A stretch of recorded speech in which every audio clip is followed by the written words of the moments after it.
Dear students, welcome to Anand English classes.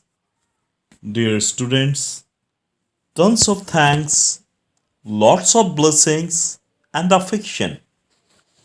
Day by day, your channel, not mine, your channel is getting much popularity and, of course, complete credit goes to you students. And how can I stop myself from giving thanks to the parents and well wishers who are encouraging my efforts by permitting my students to watch my videos? I'm really grateful and thankful to my lovely students, honorable parents, and to my well wishers. Hope to get the same response from you all in the coming days. Thank you all for your continuous support. Have a nice day.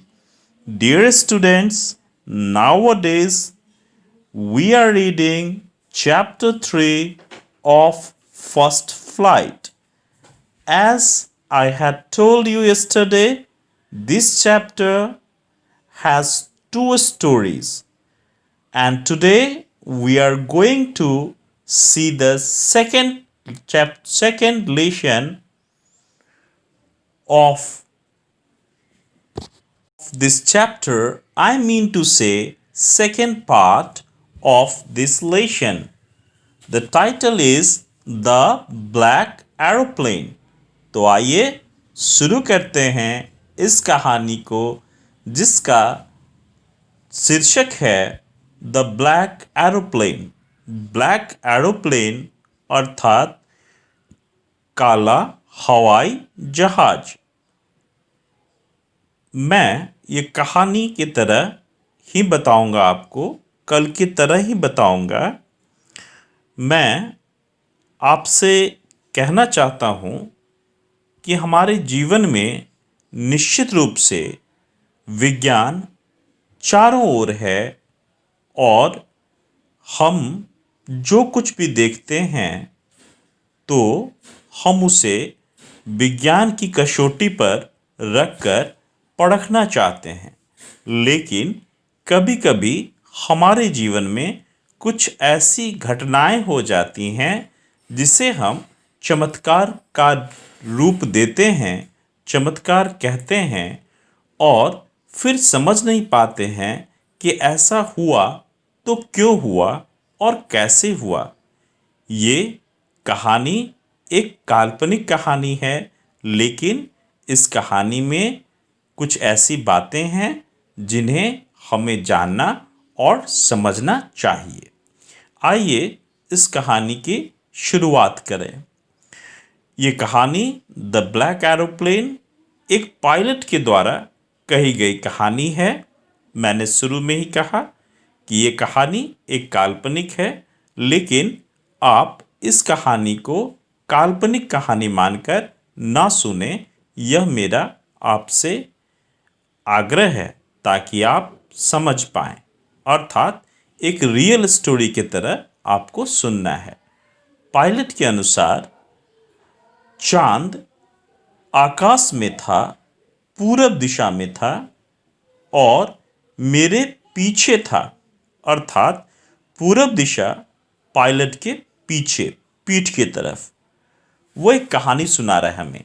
एक बार उसके साथ एक घटना घटी जिसे वो बता रहा है। कहता है कि चांद पूरब में ऊपर आकाश में आ रहा था मेरे पीछे, और साफ आकाश में तारे टिमटिमा रहे थे। बादल था ही नहीं आकाश में। मैं खुश था। मैं आकाश के ऊपर उड़ रहा था। नीचे ऐसा जान पड़ा जैसे पूरा का पूरा शहर या गांव सो रहा है। मैं अपने पुराने डेकोटा हवाई जहाज़ का एक प्रकार है, उस डेकोटा हवाई जहाज़ में फ्रांस के आकाश में उड़ रहा था। मैं फ्रांस से वापस इंग्लैंड जा रहा था और मैं मन ही मन खुश था क्योंकि मेरी छुट्टी होने वाली थी और छुट्टी के मज़े लेने वाला था। मैं यह सोचकर बड़ा खुश था, इस कल्पना ने ही मुझे रोमांचित कर दिया कि मैं अपनी छुट्टी अपने परिवार के साथ मनाऊंगा। मैंने अपनी घड़ी देखी, सुबह के 1:30 बजे थे। मैंने सोचा कि मुझे पेरिस कंट्रोल रूम को कॉल करना चाहिए, अर्थात संपर्क करना चाहिए। मैंने जैसे हवाई जहाज़ के सामने देखा तो मुझे ढेर सारे प्रकाश दिखाई पड़े, अर्थात लाइट्स दिखाई पड़े जो किसी शहर के थे। मैंने बैठे बैठे ही अपने हवाई जहाज़ के कॉकपिट से रेडियो को ऑन किया और कहा, पेरिस कंट्रोल, डकोटा DS 088 से बोल रहा हूँ, क्या आप मुझे सुन सकते हैं? मैं रास्ते में हूँ, इंग्लैंड जा रहा हूँ, ओवर। और तुरंत ही रेडियो पर ही अगली आवाज़ आई, DS 088, मैं आपको सुन सकता हूँ, आपको 12 डिग्री वेस्ट में मुड़ जाना चाहिए, DS 088, ओवर। मैंने मैप और कॉम्पास को देखा और फिर मैंने स्विच ऑन कर दिया मेरे दूसरे और अंतिम फ्यूल टैंक को और अपने डेकोटा को 12 डिग्री वेस्ट पर इंग्लैंड की ओर मोड़ दिया। मैंने सोचा कि मैं ठीक ब्रेकफास्ट के समय, नाश्ते के समय घर पहुंच जाऊंगा। एक बड़ा सा इंग्लिश ब्रेकफास्ट, मतलब भरपेट ब्रेकफास्ट खाऊंगा। सब कुछ ठीक ठाक चल रहा था। ये एक आसान उड़ान थी। पेरिस अब 150 किलोमीटर मेरे पीछे रह गया था। तभी मैंने देखा कि बादलों का तूफान मेरी ओर आ रहा है। ये बहुत बड़े थे, ये काले पहाड़ जैसे बड़े थे। मेरे सामने आकाश में मेरी ओर चले आ रहे थे। मुझे पता नहीं था कि मैं इन्हें पार कैसे करूंगा। मेरे पास पर्याप्त ईंधन भी नहीं थे कि मैं उसके साउथ से या नॉर्थ से उड़ान भर सकूं। मैंने सोचा कि बादलों के इस पहाड़ से टकराने से बेहतर है कि मैं वापस पेरिस मुड़ जाऊं। लेकिन मुझे घर जाना था। मुझे तो एक अच्छा इंग्लिश ब्रेकफास्ट करना था। मैंने सोचा चलो रिस्क ले लेते हैं और मैंने अपने उस पुराने डेकोटा को सीधे बादलों वाले तूफान में घुसा दिया। मैंने जैसे ही प्रवेश किया बादलों के अंदर, अचानक से सब कुछ काला दिखने लगा। बहुत मुश्किल हो रही थी मुझे हवाई जहाज से बाहर देखने में। अचानक से मेरा हवाई जहाज जंप करने लगा, कूदने लगा और गोल गोल गोल हवा में गोते लगाने लगा। मैंने कॉम्पास पे नजर डाली। मुझे विश्वास ही नहीं हो रहा था कॉम्पास को देखकर। अपनी आंखों पर विश्वास नहीं हुआ। कॉम्पास गोल गोल गोल घूम रहा था। मैं समझ गया कि कॉम्पास ने काम करना बंद कर दिया। मैंने दूसरे इंस्ट्रूमेंट्स पे नजर डाले। कॉकपिट में पता ही आपको ढेर सारे इंस्ट्रूमेंट्स होते हैं। बहुत बुरा हुआ मेरे साथ। सारे के सारे इंस्ट्रूमेंट्स बंद हो चुके थे। मैंने सोचा अब मैं रेडियो पर संपर्क करता हूं। मैंने बोलना शुरू किया, पेरिस कंट्रोल, पेरिस कंट्रोल, क्या आप मुझे सुन सकते हैं? हाय रे किस्मत, कोई जवाब नहीं। अर्थात रेडियो भी बंद हो गया। मेरे पास कोई रेडियो नहीं था, कोई कंपास नहीं, मैं कहीं देख भी तो नहीं पा रहा था। मैं समझ गया कि बादलों की इस तूफान में मैं फंस गया हूं। आप मेरी स्थिति कैसी होगी इसकी कल्पना कर सकते हैं। तभी बादलों में, उन काले बादलों में, ठीक मेरे नजदीक, जी हां, बहुत नजदीक, मैंने दूसरे हवाई जहाज को देखा। इस दूसरे हवाई जहाज के विंग्स पर, डैनों पर कोई लाइट्स नहीं थे, लेकिन मैं देख सकता था इन तूफानों में भी कि मेरे सामने जो हवाई जहाज थी, उस हवाई जहाज के अंदर जो पायलट बैठा था वो मेरी ओर देख रहा था। अर्थात उसके कॉकपिट में लाइट्स थे। आप कल्पना कर सकते हैं कि ऐसी स्थिति में उस दूसरे व्यक्ति को देखकर मुझे कितनी खुशी हुई होगी।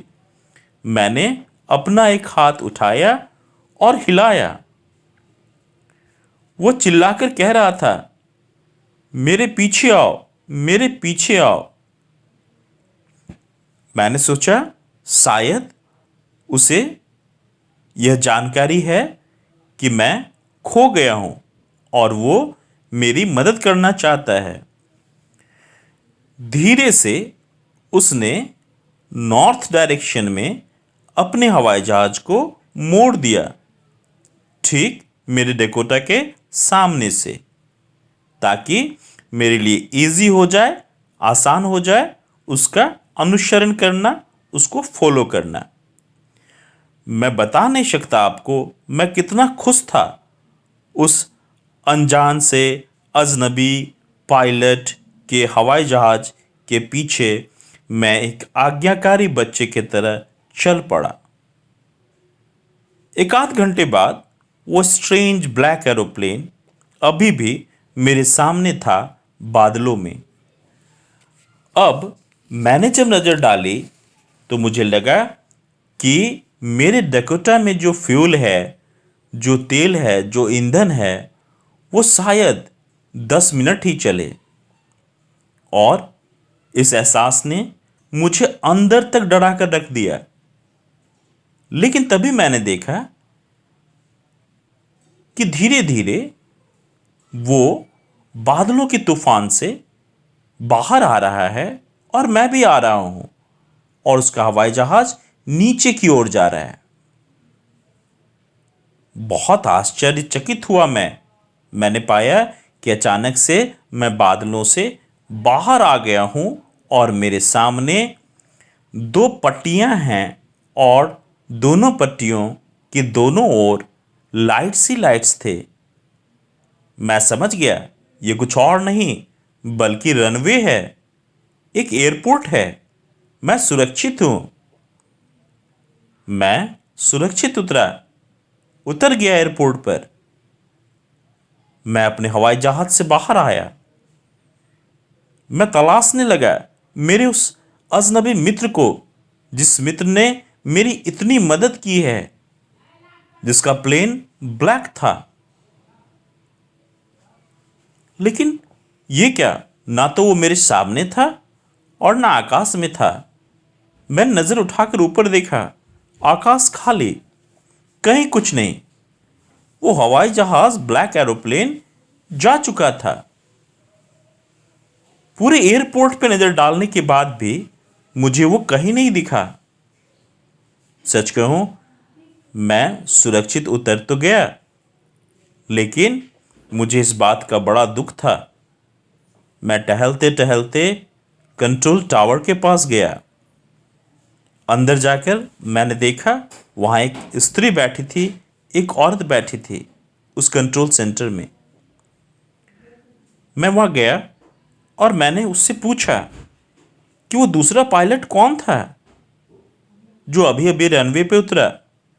मैं उससे थैंक यू कहना चाहता हूँ, क्योंकि उसने मेरी जान बचाई।